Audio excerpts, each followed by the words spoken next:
வணக்கம். நம்ம இப்போ இந்த வீடியோவில் என்ன பார்க்க போகிறோம் அப்படின்னா, அமால்கமேஷன் ஆஃப் கம்பெனிஸில் நம்ம வந்து பர்ச்சேஸ் கன்சிடரேஷன் எப்படி கால்குலேட் பண்ணணுன்றது தான் இப்போ நம்ம இந்த வீடியோவில் பார்க்க போகிறோம். இது பார்த்திங்கன்னா Reddy book short answer problem number 3 and 4. S problem பார்க்கலாமா? S Limited was taken over by R Limited. The following position was mutually agreed upon. பார்த்தீங்கன்னா S Limited ஓட டேட்டா கொடுத்துருக்காங்க அண்ட் R Limited கொடுத்துருக்காங்க. S Limited வந்து R Limited எடுத்துக்கிறாங்க. Okay, S Limited was taken over by R Limited. அப்போ இதில் வந்து purchasing company யார் அப்படின்னா R Limited, செல்லிங் கம்பெனினா S Limited. Okay, number of shares பார்த்தீங்கன்னா S Limitedல 60,000 இருக்குது அண்ட் R Limited வந்து 90,000. ஃபேஸ் வேல்யூ ஆஃப் ஷேர்ஸ் வந்து S Limited 100 rupees and R Limited 10. Net assets பார்த்திங்கன்னா இது 3 crore 60 lakh, இங்கே வந்து 72 lakh. ஓகேவா? எஸ், இப்போ நம்ம வந்து என்ன கால்குலேட் பண்ண போகிறோம் அப்படின்னு பார்த்தீங்கன்னா, ஃபர்ஸ்ட் வந்து value of share, okay, intrinsic value of share கண்டுபிடிக்க போகிறோம். S Limited R Limited because அங்கே வந்து நமக்கு வந்து என்ன மாதிரி ப்ரொப்போர்ஷனில் அவங்க கொடுக்குறாங்க அண்ட் பர்ச்சேஸ் கன்சிடரேஷன் எப்படி பண்ணுறாங்கன்றதெல்லாம் கொடுக்கல. ஸோ அப்படி இருக்கும்பொழுது நம்ம வந்து என்ன கண்டுபிடிக்கணும்னா, ஃபர்ஸ்ட் வந்து இன்ட்ரின்சிக் வேல்யூ ஆஃப் ஷேர் கண்டுபிடிக்கலாம். இப்போ இன்ட்ரின்சிக் வேல்யூ கண்டுபிடிக்கிறதுக்கு நமக்கு நெட் அசட் இருக்குது அண்ட் நம்பர் ஆஃப் ஷேர்ஸ் இருக்குது. ஸோ அது ரெண்டுத்தையும் வச்சு நம்மளால் வேல்யூ ஆஃப் ஷேர் அசிஸ்டெயின் பண்ண முடியும். எஸ் போடலாமா? பாருங்கள், S Limited first net assets divided by number of share. Net assets எவ்வளவு? 3 crore 60 lakh divided by 60,000. Okay, போட்டோன்னா பாருங்கள் எவ்வளோ ஷேர் வேல்யூ வருது, 600 rupees வந்துருச்சு.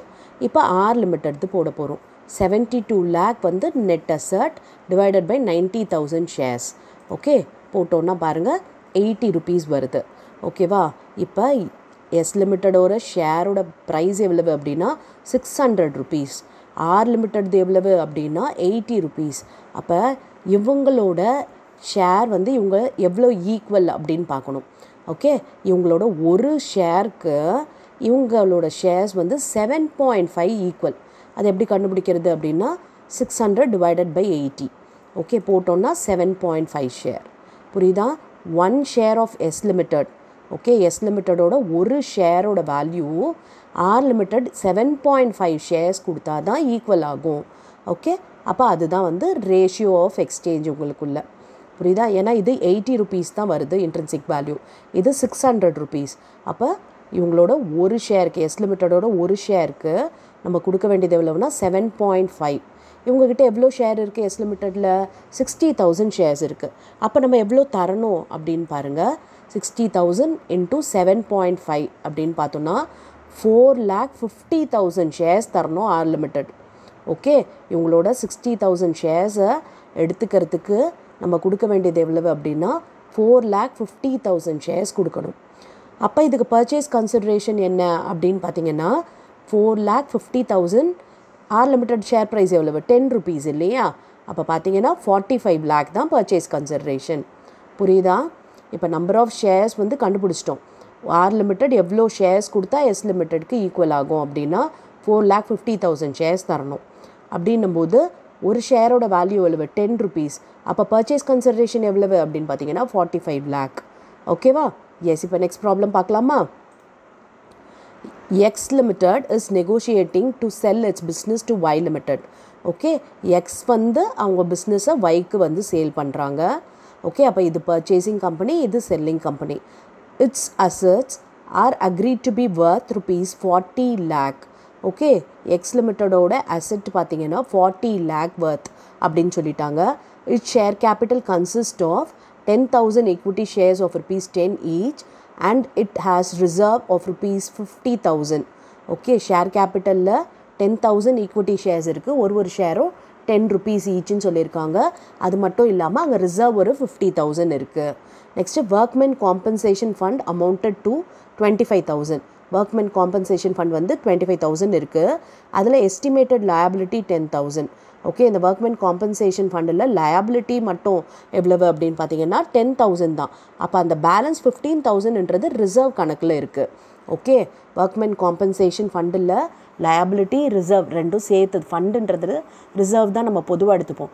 ஆனால் பார்த்தீங்கன்னா இங்கே லயபிலிட்டி அதில் 10,000 இருக்குதுன்னு சொல்கிறாங்க. அப்போ அந்த பேலன்ஸ் 15,000ன்றது ரிசர்வ் கணக்கில் வரும். And provident fund 20,000. Employee security deposit amount to 10,000. Trade creditor amount to 80,000. Ascertain the purchase consideration if it is paid 75% in rupees, 10 equity shares of the transferee company and the balance in cash. Okay, இப்போ பாருங்கள், நமக்கு அசட்டோட வர்த் கொடுத்துட்டாங்க 40 லேக்குன்ட்டு, and எந்தெந்த லைபிலிட்டிலாம் இருக்குன்றதை கொடுத்துருக்காங்க. X limited வந்து Y லிமிடெட்க்கு பிஸ்னஸை சேல் பண்ணுறாங்க. இது பார்த்திங்கன்னா பர்ச்சேஸ் கன்சிடரேஷன் அசர்டைன் பண்ண சொல்கிறாங்க. அந்த பர்ச்சேஸ் கன்சிடரேஷனில் 75% ஈக்விட்டி ஷேர்ஸ் தராங்க. பேலன்ஸ் 25% இந்த ஃபார்ம் ஆஃப் கேஷ். ஓகே, ஏன்னா பேலன்ஸ் இன் கேஷ்ன்னு கொடுத்துட்டாங்க. அப்போ பேலன்ஸ் 25% வந்து கேஷாக கொடுக்குறாங்க. எஸ், இப்போ நம்ம வந்து என்ன கண்டுபிடிக்கணும் அப்படின்னா பர்ச்சேஸ் கன்சிடரேஷன் எந்த மெத்தடில் போட போகிறோம் அப்படின்னா நெட் அசெட் மெத்தட். நெட் அசெட்ன்றது என்ன அப்படின்னா நம்மளோட அசெட்ஸ் மைனஸ் லயபிலிட்டி தான். அசெட்ஸ் பார்த்திங்கன்னா இங்கே எவ்வளவு இருக்குது அப்படின்னு பார்த்தீங்கன்னா 40 லேக்குன்னு சொல்லிட்டாங்க. சில ப்ராப்ளமில் தனித்தனியாக அசெட்டோட வேல்யூலாம் கொடுத்துருப்பாங்க. அப்போ நம்ம எடுத்து வந்து அசெட் டோட்டல் எவ்வளோன்றது கண்டுபிடிக்கணும். இப்போ இந்த ப்ராப்ளம் பொறுத்த வரைக்கும் அசெட் மொத்தமாக எவ்வளோன்றது கொடுத்துட்டாங்க. ஓகே, அப்போ அதை நம்ம அப்படியே எடுத்துகிட்டு லயபிலிட்டியை மைனஸ் பண்ண வேண்டியது தான். ஃபர்ஸ்ட்டு நம்ம இப்போ வந்து நெட் அசெட் மெத்தட் படி நம்ம பர்ச்சேஸ் கன்சிடரேஷன் கேல்குலேட் பண்ண போகிறோம். அதுக்கு நம்ம அசெட்ஸ் பார்த்திங்கன்னா 40 லேக் அதை எழுதிக்கலாம். பாருங்கள், total assets taken over 40 lakh. இப்போ லயபிலிட்டிஸ் டேக்கன் ஓவரை நம்ம மைனஸ் பண்ணணும். லயபிலிட்டிஸ் இந்த சென்ஸ் இங்கே எதெல்லாம் வரும் அப்படின்னா கேபிட்டல் கிடையாது, ரிசர்வ் கிடையாது, மற்றபடி எக்ஸ்டர்னல் லயபிலிட்டிஸ் எல்லாம் வரும்.